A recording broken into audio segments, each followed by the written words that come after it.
محمد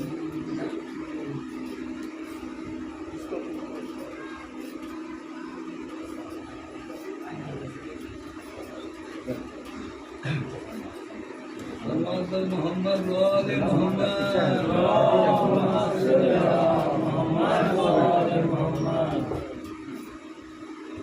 حسبنا الله ونعم الوكيل نعم المولى ونعم النصير ما شاء الله لا حول ولا قوة إلا بالله العلي العظيم أعوذ بالله من الشيطان الرجيم بسم الله الرحمن الرحيم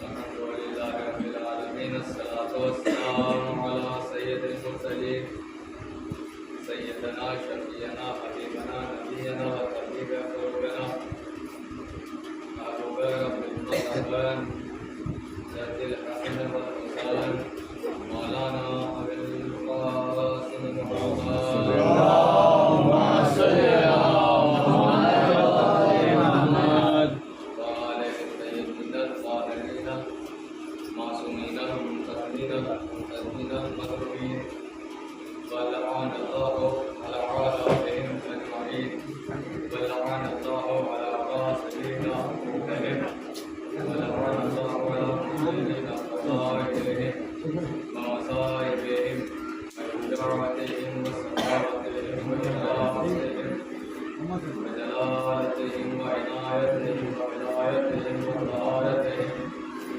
وآخرهم أجمعين أما بعد فقد قال الله تعالى وقوله الحق بسم الله الرحمن الرحيم ألف لام ميم ذلك الكتاب لا ريب فيه هدى للمتقين اللهم صل على محمد وآل محمد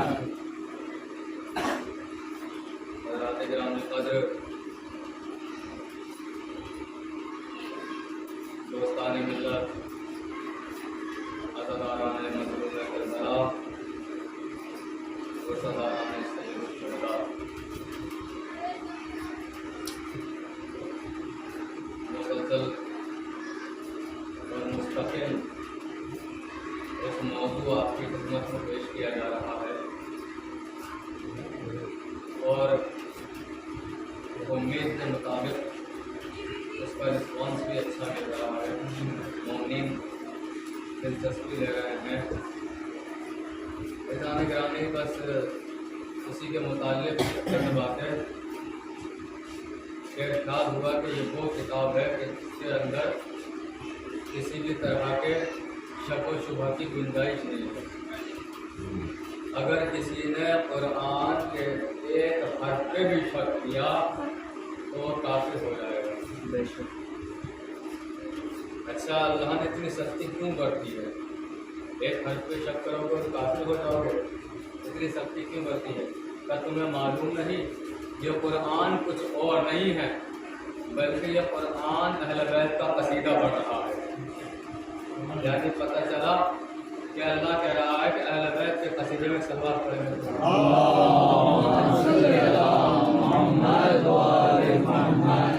اللہ کہہ رہا ہے کہ اہل بیت کے قصیدے میں ذرا سے بھی شک و شبہ کی گنجائش نہیں ہے یعنی قرآن جو ہے مدافعان اہل بیت علیہ السلام میں صلوات پڑھنے میں کہ محمد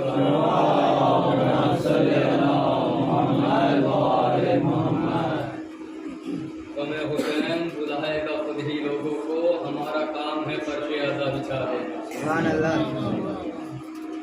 یہ تمہیں حسین آپ نے کسی کو لیٹر لکھ کے نہیں بلایا خط بھیج کے نہیں بلایا آواز یا حسین سنی اور دوڑ کر چلے آئے یہ معجزہ آل محمد ہے تو اذان محترم اللہ کہہ رہا ہے کہ اس کتاب میں اگر کوئی رتی برابر بھی شک کرے گا ذرہ برابر بھی شک کرے گا تو وہ دائرہ اسلام سے خارج ہو جائے گا اور یہ ہم بیان کر چکے اپنے موضوع میں کئی مرتبہ بارہا یہ بات کہہ چکے ہیں کہ یہ قرآن اگر پہاڑوں پہ نازل ہوتا تو پہاڑ مسمار ہو جاتے اس لیے اللہ نے ایک خاص انتظام کیا ایک مضبوط سینے کا انتخاب کیا ایک مضبوط منزل کا انتخاب کیا کہ ہم اس پہ قرآن کو نازل کریں گے لہذا پہاڑوں کو بچا لیا ہے نا, زمینوں کو بچا لیا, اور اللہ نے اپنے نبی کے سینے پر قرآن کو نازل کر دیا.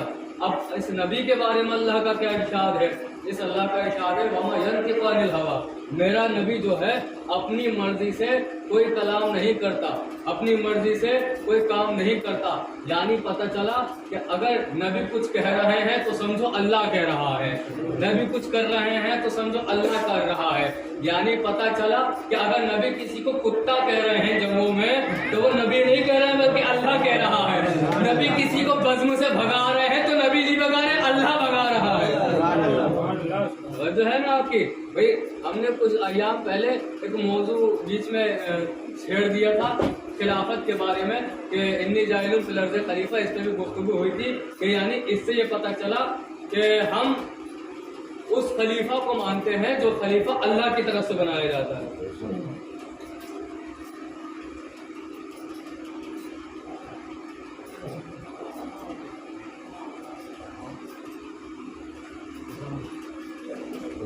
محمد علی محمد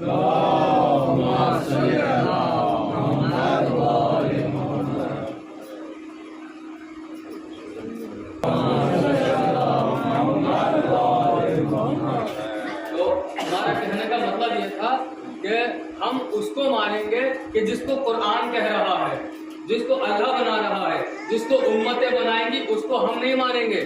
جو ہے نا, جس کو امتیں بنا رہی ہیں اس کو ہم نہیں مانیں گے. بھائی آپ جائیے اور جانے کے بعد کہیں ایسا کام کیجیے جس میں لکھائی پڑھائی کا کام ہوتا ہے, تو وہاں آپ سے سائن بھی لیے جاتے ہیں اور آپ کا انگوٹھا بھی لیا جاتا ہے. جب آپ کے سائن لے لیے گئے تو انگوٹھے کی کیا ضرورت تھی؟ جتنا کہہ رہا ہوں میں, جب سائن لے لیے گئے, آپ کے دستخط لے لیے گئے تو انگوٹھے کی کیا ضرورت تھی؟ انہوں نے کہا کہ صاحب مسئلہ یہ ہے کہ یہ سگنیچر آپ نے خود بنائے ہیں, یہ انگوٹھا اللہ نے بنایا ہے. سگنیچر کی کاپی ہو سکتی ہے, انگوٹھے کی کاپی نہیں ہو سکتی ہے. تو پتہ چلا جس کو تم بنا رہے ہو اس کی تو نقل ہو سکتی ہے, جس کو اللہ بنا کر بھیج رہا ہے اس کی نقل نہیں ہو سکتی ہے. صلوات پڑھتے مل کے محمد.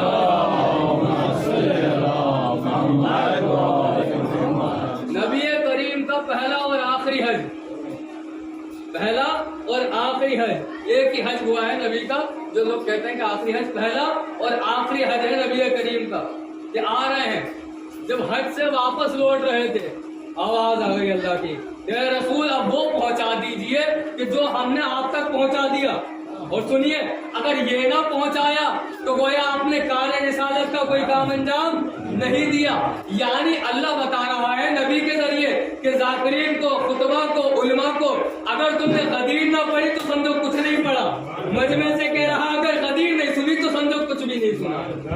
اگر تم نے مولا کائنات کی ولایت نہیں لی تو اس کا مطلب تم نے کچھ بھی نہیں لیا ہے. اے رسول پہنچا دیجئے پیغام. آواز آئی کہ میرے معبود یہاں تو مشرکین بھی شامل ہے. بھئی سب تو مومن نہیں تھے, مشرکین ہیں, منافقین ہیں, لوگ میری جان کے دشمن ہیں, نہ جانے میرے ساتھ کیا ہو جائے. تو اللہ نے کیا کہا کہ آپ پہنچائیے, ہم آپ کی جان کی ذمہ داری لے رہے ہیں, ہم آپ کی جان کی ضمانت لے رہے ہیں. مطلب کیا ہے؟ مطلب اللہ کہہ رہا ہے, ذاکرین سے کہہ رہا ہے, خطبہ سے کہہ رہا ہے, زمانہ چاہے کتنا ظالم ہو, علی کی ولایت پہنچاتے رہنا, تمہاری جان کی ضمانت ہم لے رہے ہیں. ہم نے تمہاری جان کی ضمانت لے لی ہے. اب اعلان جب ہو گیا تو حیا علی خیر العمل کا نعرہ لگ رہا ہے. کیا؟ حیا علی خیر العمل. جب لوگوں نے سنا کہ حیا علی خیر العمل, لوگ پریشان ہو گئے, کہنے لگے نہ جانے اب کون سا حکم آ گیا. بھئی سب کچھ تو آ چکا تھا, نہ جانے اب کون سا حکم آ گیا. حیا علی خیر العمل. آواز آئی سب کو یہاں روکا جائے, جو آگے نکل گئے ہیں انہیں بلایا جائے, جو پیچھے رہ گئے ہیں ان کا انتظار کیا جائے. مطلب یہ جو غدیر کے میدان میں موجود ہے وہ اہم ہے. پتہ چلا رسول کے نزدیک جو آگے نکل گیا وہ بھی قابل احترام نہیں ہے, جو پیچھے نکل گیا وہ بھی قابل احترام نہیں ہے. یعنی درمیان میں رہنے کا فیصلہ ہوا ہے. جو آگے نکل گیا علی کی محبت میں, علی کو خدا کہہ رہا ہے, اللہ اس پہ بھی لعنت کر رہا ہے. جو علی کو اپنے جیسا مقصر اور اپنے جیسا بندہ کہہ رہا ہے, اللہ اس پہ بھی لعنت کر رہا ہے. غدیر خون کے جنکشن پر آ جاؤ, نہ آگے نکل جانا نہ پیچھے رہ جانا, ایک جگہ جمع ہو جاؤ. آواز ایک پہنچا دیجئے حیا علی خیر العمل. لوگ پریشان ہیں, نماز کا حکم پہنچائیں گے, روزے کا حکم پہنچائیں گے, زکات پہنچائیں گے, خمس پہنچائیں گے, یہ ساری چیزیں پہنچائیں گے, مگر کیا کریں نماز پڑھنے آ چکی تھی, روزہ پہلے آ چکا تھا, زکات پہلے آ چکی تھی, حج پہلے آ چکا تھا, یہ ساری چیزیں پہلے آ چکی تھی, مگر اب کیا ہو رہا ہے, آواز دی جا رہی ہے کہ سنو پالان کا ممبر بنایا جائے. میں نے قبلہ کی زبانی سنا ہے, میں وہی نقل کر دیتا ہوں. پالان کا ممبر بنایا جائے, اونٹوں کے پالان کا ممبر بنایا جائے, کجاووں کا. تو یہ بتائیے جناب سلیمان افضل ہیں یا حبیب خدا افضل ہیں؟ جناب سلیمان کا معجزہ کیا تھا کہ ان کے لیے فلک جھپکتے ہی چشم زدن میں تخت بلقیس ملک سبا سے آ گئے. جب غلام تخت منگا سکتا ہے بادشاہ مدینے سے نہیں منگا سکتا, منگا سکتا تھا مگر کیوں نہیں منگایا؟ اس کی بھی وجہ تھی, اس کی بھی وجہ تھی. میں نے قبلہ سے سنا ہے نا, وہی نقل کر رہا ہوں کہ دیکھیں ممبر پہ سب مجلس پڑھتے ہیں, کرسی پہ سب مجلس پڑھتے ہیں. مولانا نے سائیکل کی مثال دی تھی, میں آپ کو اسٹول کی مثال دے رہا ہوں. کوئی اگر اسٹول پہ کھڑے ہو کر یا اس پہ بیٹھ کے مجلس پڑھنے لگے تو آپ کیا کہیں گے؟ آپ اس کی مجلس نہیں سنیں گے, آپ بس اسٹول کو دیکھتے رہیں گے. پورا ذہن جو ہوگا وہ اسٹول کی طرف چلا جائے گا. آپ جب بھی کہیں پر اسٹول نظر آئے گا تو وہ تقریر یاد آنے لگے گی.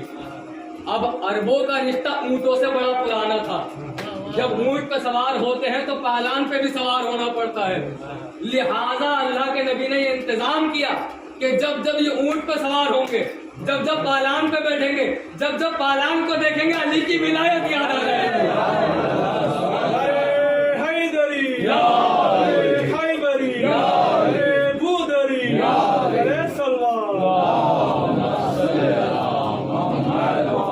ہم نبی نے خطبہ دیا ہے اور خطبہ دینے کے بعد ایک سوال کیا کہ یہ بتاؤ کیا میں تمہارے نفسوں پہ تم سے زیادہ حاکم نہیں ہوں؟ سب نے کیا کہا؟ بولا کہ آپ بالکل ہمارے نفسوں پہ ہم سے زیادہ حاکم ہیں.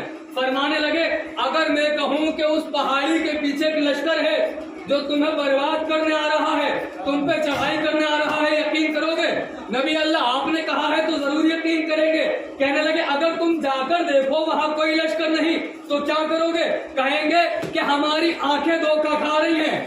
مگر نبی جھوٹ نہیں بول سکتا, نبی جھوٹ نہیں بول سکتا. نبی نے کہا اتنا صادق مانتے ہو, اتنا سچا مانتے ہو تو سنو, اللہ مولایا وانا مولا المومنین من کنت مولا ہو فہذا علی المولا. اتنا سچا مانتے ہو, اتنا صادق مانتے ہو تو سنو کہ اللہ میرا مولا ہے, میں مومنین کا مولا ہوں اور میں جس کا مولا ہوں علی اس کے مولا. سنیے, جیسے کہا اللہ مولایا, جبریل نے کہا لا الہ الا اللہ. جیسے کہا وانا مولا المومنین, جبریل نے کہا محمد رسول اللہ. جیسے کہا من کنت مولا ہو فہذا علی المولا, جبریل کہہ رہے علی ولی اللہ, علی ولی اللہ, علی ولی اللہ. آواز پروردگار آئی. اب جب کہ علی ولی اللہ کہہ دیا, دین بھی کامل کر رہا ہوں, دین سے راضی ہو رہا ہوں.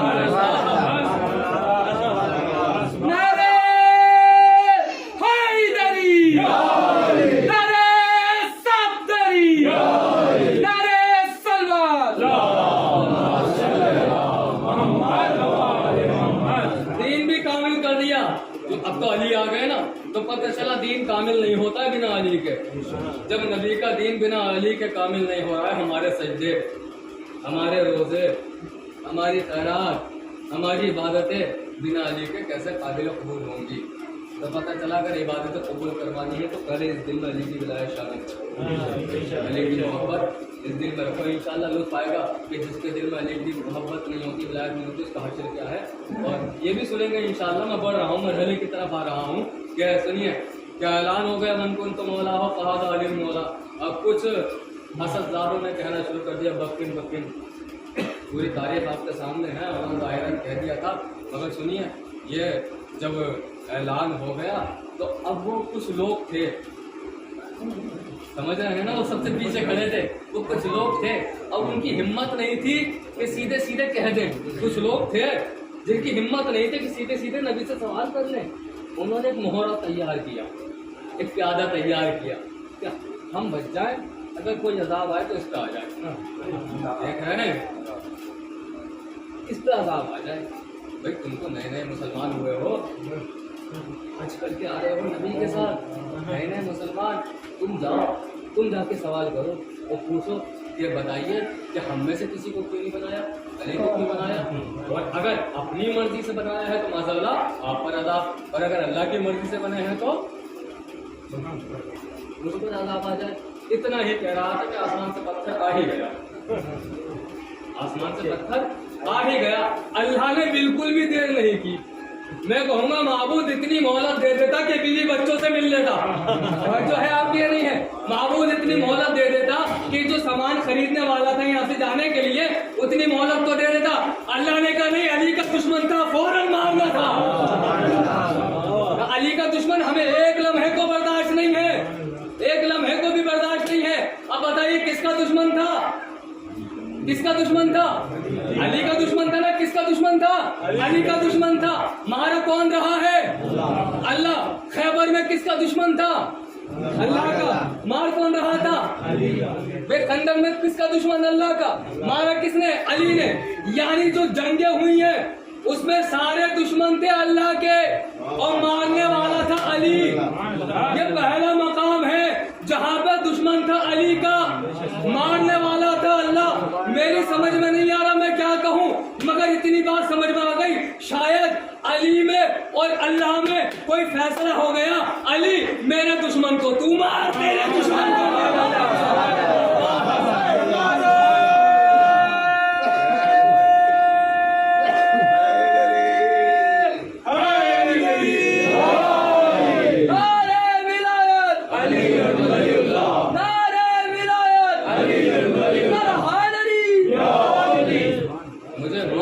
مجھے احساس ہے کہ ادھر اور ادھر فین کا انتظام نہیں شاید اس لیے گرمی ہے, لیکن علی کی ولایت انشاءاللہ جیسے جہنم کی آگ میں ٹھنڈک دے سکتی ہے تو فرش عذاب میں کتنی ٹھنڈک دے گی. تو میں ختم کر رہا ہوں تقریر, یہاں بہت لمبی بات تھی مگر بس ایک چھوٹا سا واقعہ پڑھ کے 1 منٹ کا اور زحمت تمام کر رہا ہوں. سنیے یہ ہے علی کی ولایت اور کتنی ضروری, بس اتنا دیجیے اور ربطے میں سن لیجیے علی کی ولایت کتنی ضروری ہے. ایک پرانی گفتگو کرنی تھی مگر ابھی دوسری مجلس میں بھی آپ لوگ پہنچے انشاءاللہ, تو بس ختم کر رہا ہوں. تیر کے میدان میں جب بنا دیا گیا, بتا دیا گیا, سنا دیا گیا, دکھا دیا گیا, لوگوں کا دل جب جلا دیا گیا ہے نا, جب جلا دیا گیا تو اب تاخیر کتنے دن کی ہوئی تھی؟ 3 دن کی تاخیر ہوئی تھی ہے نا. یہاں پہ بہت سارے افراد ہیں جو شادی شدہ ہیں, بہت سے نوجوان ہیں, مگر جو شادی شدہ ہیں ان کو تو تجربہ ہے کہ بیویاں کسی بات پہ ناراض ہوں یا نہ ہوں, مجھے بھی تجربہ ہے. ایک بات تو بڑا ناراض ہوتی ہے جب شوہر گھر دیر سے آتا ہے نا. آپ اگر کہیے میں 8 بجے گھر آ جاؤں گا تو 8:30 بجے پہنچیے, آپ کی خیر ہے نا. بیویاں بڑی ناراض ہوتی ہیں. جہاں آپ آدھا گھنٹہ 1 گھنٹہ لیٹ ہو رہے ہیں, ختم ہو گئی گفتگو. اس پہ مجھے آپ سے تحفہ چاہیے, اس پہ میں دعائیں چاہتا ہوں, اس لفظ پہ دعائیں چاہتا ہوں آپ سے. میں بس گفتگو تمام کر رہا ہوں کہ جب اتنا دیر سے آتا ہے تو ان کا حال کیا ہوا ہوگا جو 3 دن کی دیری سے پہنچ رہے تھے, 3 دن کی تاخیر سے پہنچ رہے. سن لیجئے بڑا مزہ آنے والا ہے. قبر کی آغوش تک نہیں بھولیں گے یہ جملہ انشاءاللہ. سن لیجئے, اور یہاں سمجھ میں, جہاں سمجھ میں آئے وہاں سے دعا دینا, ٹھیک ہے. بتاؤ جب 3 دن کی تاخیر ہوئی اور یہ پہنچے, جب گھر پہنچے تو انہوں نے جواب کیا. اب 3 دن کی تاخیر سے بیوی نے کہا دروازہ نہیں کھولنے والی, کچھ بھی کر لو دروازہ نہیں کھولوں گی. ارے بیگم تڑپاؤ نہیں, ادھر رسول تڑپا رہے تھے, ادھر آپ تڑپا رہی ہیں. کہنے لگی کیوں, کیا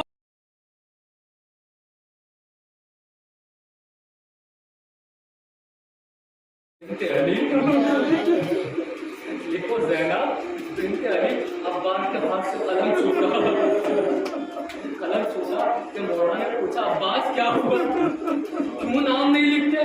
فرمایا آقا میں غلام ہوں, آقا میں نام نہیں لکھ پاؤں گا, میں حکم امام ہے, نام تمہیں لکھنا ہوگا. عباس میرے بھائی میرے شیر تم نام لکھو. کہا اچھا.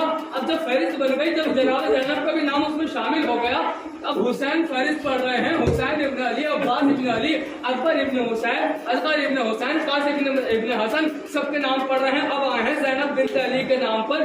جب آئے ہیں قیامت ہو گئی ازہارو. زینب کا نام کیسے لکھا تھا؟ زے الگ تھی, یہ الگ تھی, نون الگ تھی, بے الگ تھی. عباس کو اپنے قریب بلایا, پیشانی چون کے کہتے ہیں عباس بہت اچھی طرح سے نام لکھا ہے,